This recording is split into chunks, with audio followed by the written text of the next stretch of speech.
What's that out the window? We seem to be going down to land. I think it might be Madeira. I've heard some slightly worrying rumours about how dodgy the landings can...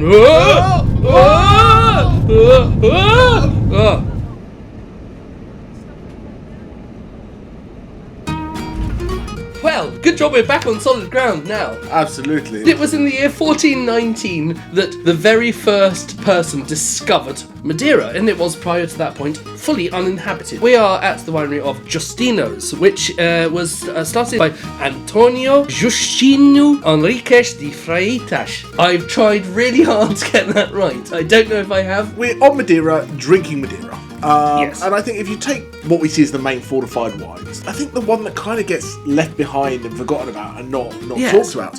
It's a bit of a strange wine, though, isn't it? It doesn't just get fortified, it has other things going on to it. Everything that you shouldn't do to a wine, you do to Madeira. It's like, how can we possibly this wine? Let's do that.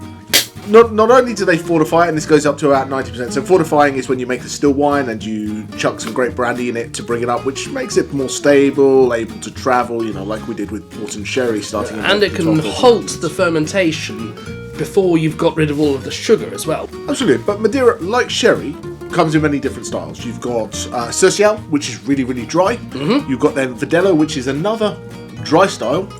You've then got Malmsey that goes all the way to the other end, which is really, really sweet. And then what we've got here is Boal or Boal, depending where you are in the world. But this kind of sits in the middle. But it's got that nuttiness, that little bit of sweetness about it. And it has that fruit cake, that raisins. And because it's fortified and it has that grape brandy in it, it is basically Christmas cake. It's not something that you're going to sit and drink a bottle of because it's A, it's 19%, and B, it's, you feel that heat on the alcohol. But I think when you have that with a little bit of food, you could have it with vanilla creme brulee. I think that would be delicious. Madeira, for such a small island, it has more than 1,600 individual growers of grapes. Justino's works with more than 800 of them. You are getting tiny little pockets of grapes that are coming in that are very beautifully brought together into an incredible blend.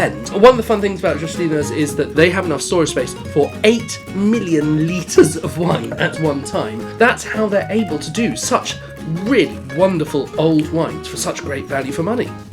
I'm guessing we need to head off here because we have important places to go. We do. I have heard that there is a storm coming into the island. This has the potential to completely derail us, and we might not make it. Let's sleep the night and see how we are in the morning. We will see you tomorrow. When we see you. Hopefully.